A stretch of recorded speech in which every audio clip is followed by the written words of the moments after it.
Okay, Isaac, here's the plan.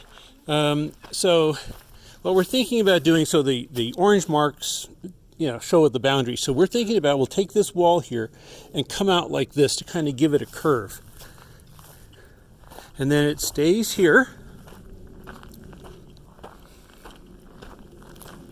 Then we remove this up in here, we bend this around and bend this back like this way. So you're going to have a curved surface there and then a curve at the end.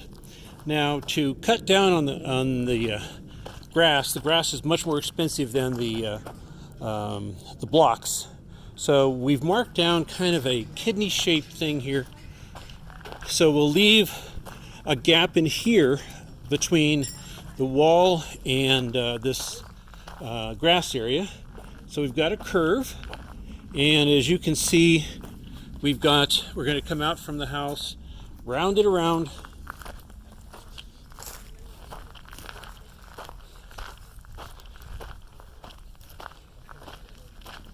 and then we come over here and round it off to this wall here.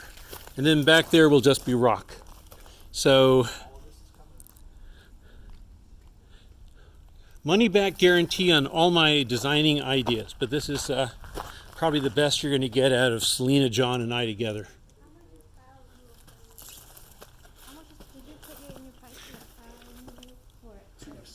Okay, that I think is it. That'll look pretty good, and we can get the cost down.